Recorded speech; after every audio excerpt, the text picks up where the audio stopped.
Pemirsa, salah satu implementasi dari paket kebijakan ekonomi adalah sistem investasi 3 jam. Seperti apa pelaksanaannya? Berikut adalah liputan reporter Anggia Kesumawardaya dan juru kamera Sayed Kutub.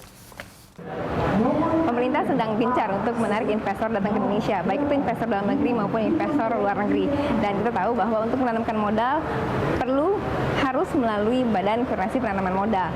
Dan sementara target BKPM sendiri sepanjang tahun 2015, kita bisa lihat di tabel sebelah bahwa sepanjang tahun 2015 BKPM mentargetkan ada investasi baru sebesar 519 triliun rupiah. Dan sementara realisasi kumulatif hingga kuartal 3 adalah sebesar 400 triliun rupiah. Dan untuk mengejar target ini, BKPM mengeluarkan jurus pamungkasnya, yaitu investasi 3 jam. Dan secara sederhana, investasi ini adalah investor hanya perlu datang, mendaftar, menyerahkan dokumen, dan menunggu 3 jam, dan kemudian izin investasi sudah ada di tangan. Mudah banget ya. Kalau 3 jam itu sesuatu obat tenang untuk kita investor. Investor datang 3 jam, bisa disetujuin, nanti belakangan untuk pelaksanaannya baru dilampirin untuk aju ke atas. Jadi investor udah tenang dulu untuk masuk ke Indonesia.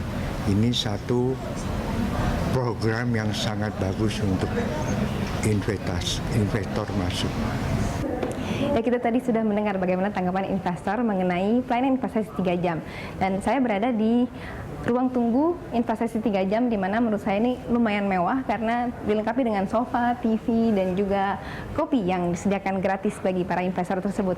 Dan investor untuk investasi 3 jam ini memang diberikan pelayanan khusus karena hanya diberikan kepada mereka yang akan menanamkan modal setidaknya 100 miliar rupiah dan atau akan menyerap tenaga kerja setidaknya 1.000 orang. Dan selain ruang yang nyaman ini, investor juga diberikan kenyamanan lain dengan adanya pendamping investasi, di mana pendamping inilah yang nanti akan bergerak dari satu tempat ke tempat lain untuk mendapatkan izin-izin yang diperlukan. Dan outcome dari investasi 3 jam ini adalah investor akan membawa pulang satu, tentu saja izin investasi, akta perusahaan, NPWP, dan juga booking tanah. Anggia Kesumawardaya, Sayed Kutub, Berita 1, Jakarta. Iya, ada kemudahan, kelonggaran, dan kemudian insentif. Berbagai kebijakan yang mungkin tanda kutip baik hati di saat memang keadaan sulit saat ini. Mas Firmansyah, akan ada konsekuensinya tidak dalam jangka panjang? Memang perlu disinkronkan dengan desain industri kita ya. Tahapan-tahapan industri nasional ke depannya seperti apa. Jadi arus investasi yang nanti akan masuk itu akan lebih berdampak pada rantai nilai produksi nasional.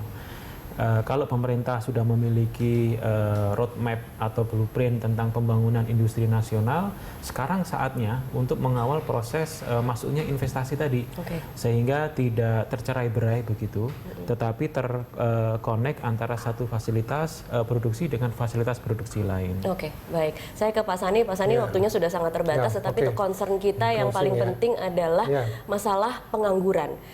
Kira-kira bagaimana memastikan bahwa 6 paket kebijakan ini juga akan menyentuh masalah pengangguran dan meningkatkan daya beli masyarakat?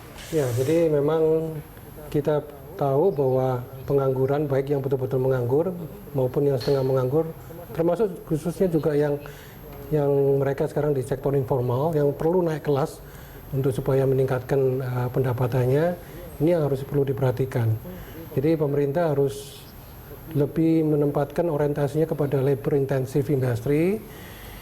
Di situ memang kemudian bicara tentang salah satunya hubungan industrial, yang memang dalam tahun-tahun terakhir ini luar biasa ya, berbagai jaminan sosial itu digelontorkan. Dan kemarin sebetulnya pemerintah lebih mau memberikan kepastian, sudah bagus itu dengan keluarnya PP pengupahan nomor 78. Jadi menyederhanakan daripada perhitungan daripada upah minimum tahun ini ditambah inflasi, ditambah pertumbuhan ekonomi, dan itu terakhir sudah terrealisasi di lapangan berkisar antara sekitar 8-14%, ada yang agak mungkin melebihi 17% di daerah tertentu.